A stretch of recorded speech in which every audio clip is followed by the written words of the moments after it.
Here's what it sounds like with iWish disabled, and now with iWish enabled.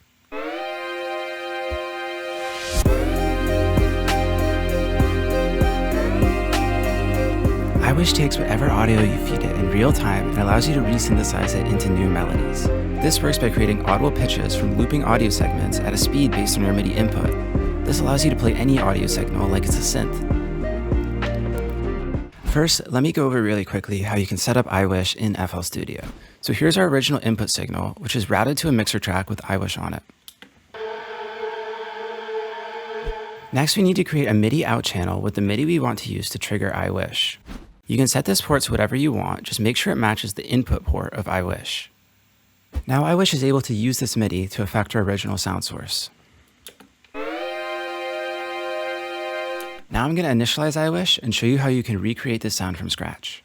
The first setting I'm going to adjust here is the dry-wet balance. Since we're going to be using iWish like a synthesizer, we're going to set this to 100%. When we use iWish in this way, the pitch of our original audio signal doesn't matter since we're going to be looping individual audio samples at the frequency set by our MIDI input.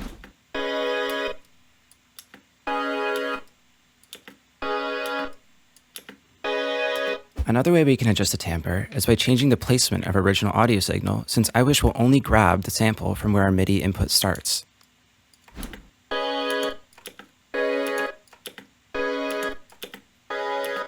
There's also a way to do this within the plugin itself by adjusting the audio delay knob.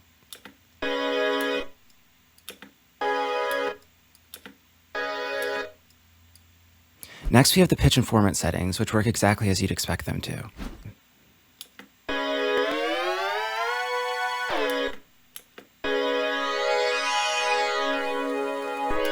There's also a link button here, which we can use to create some more natural glides.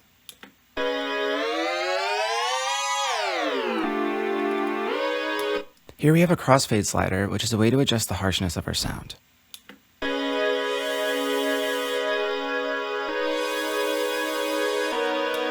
Here we can use the amplitude envelope to shape the crossfade between the wet and dry signal.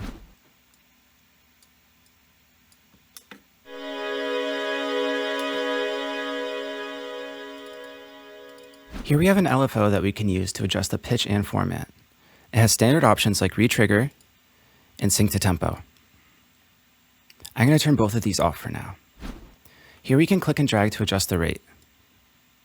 We also have a handy crossfade feature as well. Let's see what happens when we put this on the pitch and format.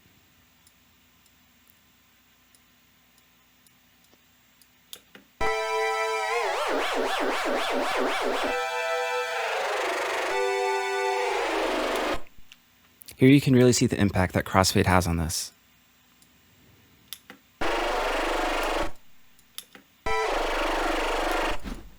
Let's change it to something more subtle for now.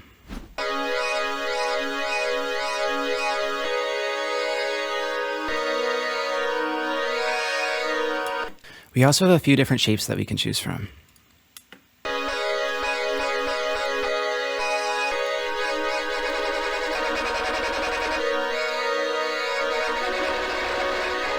I'm not going to be using the LFO for this particular sound, but it's definitely a really interesting feature to experiment with. We also have an envelope here we can use to adjust the pitch in LFO.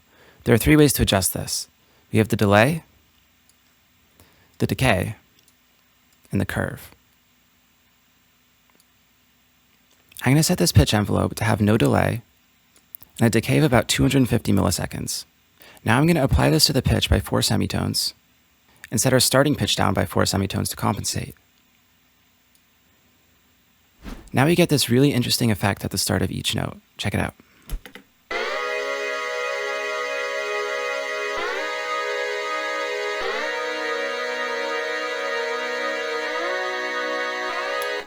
I'm also going to apply this envelope slightly to the format by about 2 semitones.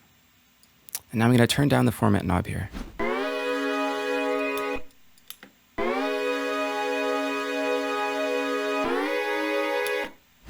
Down here we have the typical polyphony settings that you would see within most synths. Since this is a pad sound, I'm going to leave this at 8. I'm also going to adjust the envelope here to make it more like a pad.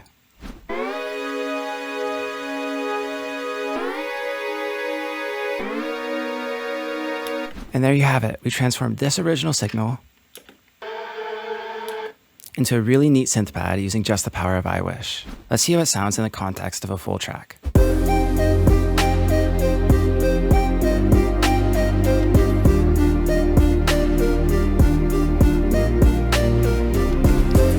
This has been Jason with Polyverse Music, and hopefully from this video you now have some inspiration to use I Wish in your own projects. Make sure you subscribe for more weekly tips and tricks, and visit us at polyversemusic.com.